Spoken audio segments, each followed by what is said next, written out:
Oh, this thing is on, right.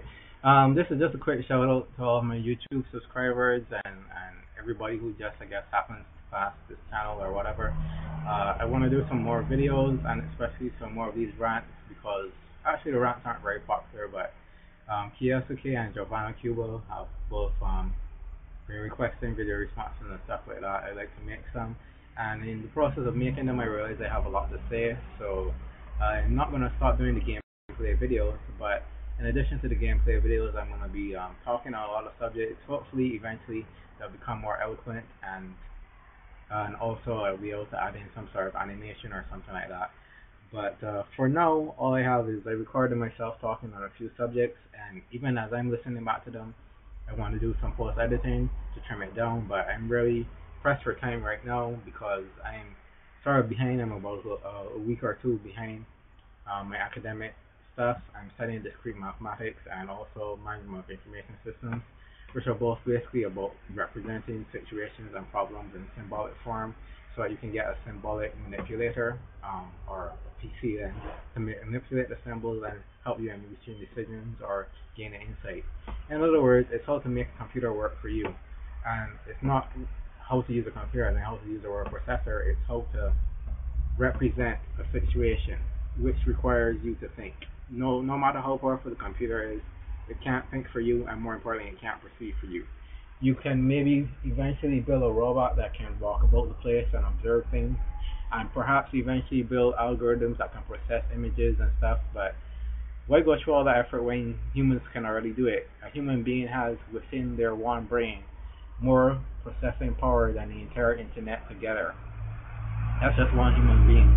So we can process so much information, and we do process a lot of visual information, but we also process a lot of imaginary information. One of the things that keeps us back is our beliefs. Like, we believe that we should love this or hate this, or we should try to control things, when what we really should be doing is living, and we should be looking at how we can reach what I would say like the minimum standard of life where you're truly living. Because a lot of people go through life and like especially me recently when I got sick, it was like I'm existing from day to day, but I'm not fully living. It takes a physical toll on your body, and more importantly, it takes a tremendous mental toll on your body.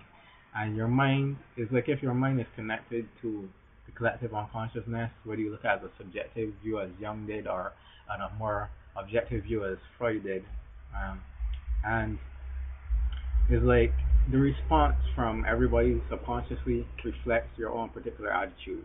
So one exercise that you can try is to smile to yourself.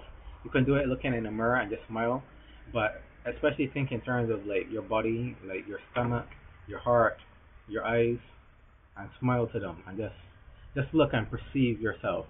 And that what you're trying to do is shift your thinking from a judgmental, analytical thinking to more of from a reactive thinking to a responsive thinking. The thinking where you accept what is, and then from there, then you can then get the courage to change what is. It's like the prayer of serenity. You have to accept what you cannot change, have the courage to change what you can, but you have to know the difference, and you only know the difference when you have good perception. And I've recently been faced by a lot of judgmental people. Haters are one example of judgmental people, but I haven't really had any haters on the internet to speak of. But in reality, I live in a place which is supposed to be like 86 or 90 something % Christian, and by that they really mean, well, what I'm saying is that fundamentalists of any religion, whether it be Christian, Islam, or even scientific fundamentalists, people who strongly believe in formal education, whatever, people who believe that you need to have a job in order to make money, any sort of fundamental belief is like an imagination, like a delusion. And it's fine if you want to do that for yourself, but it's really annoying when you go about trying to tell people believe this or act this way because it is right. KSK was saying there's no right and wrong. I wouldn't say there's no right or wrong. What I would say is a perspective of right or wrong is going to be different from person to person. And some people, I think, are sort of like possessed by ideals. They read like, well, or they're told or indoctrinated into a religion or a belief system.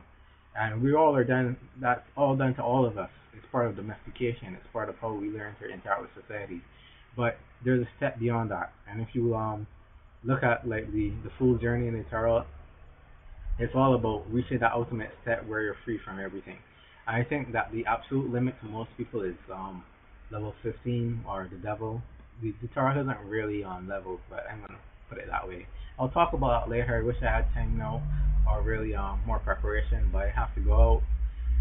And I'm just gonna put a link to you. You can read what I'm talking about, the full journey, and you can try that exercise. Just smile to your body and change your thinking from being judgmental and reactive to perceptive, and responsive and responsible.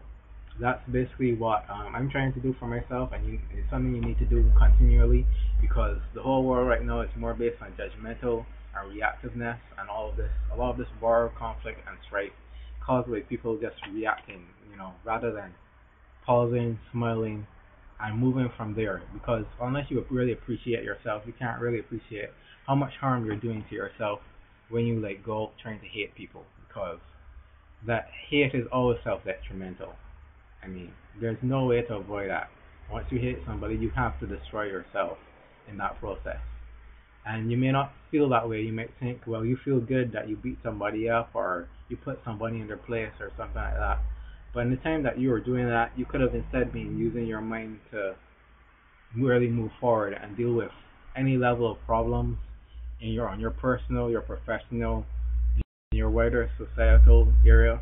And the thing about it is when you ignore societal problems, or when you don't understand them, you become like the Queen of France at the time of the French Revolution, when people said, hey, the peasants have no bread, and she couldn't conceive or understand that what they mean is that they had no food, they couldn't afford to buy it, they were starving, because she and all of her friends had plenty of food, all sorts of different types. So what she said is, well, hey, I went around with bread, I just eat cake, so why don't they eat cake, And she didn't understand that it meant that they had nothing. So a lack of empathy, and by the way, that led to all of Parliament and all of the royalty people. They're beheaded. There was riots in the streets, and the middle class became the new upper class. The lower class still stayed as the lower class, but things got at least practically better for them, because they were able to at least eat and live to see another day, and hopefully be able to think and live and enjoy life.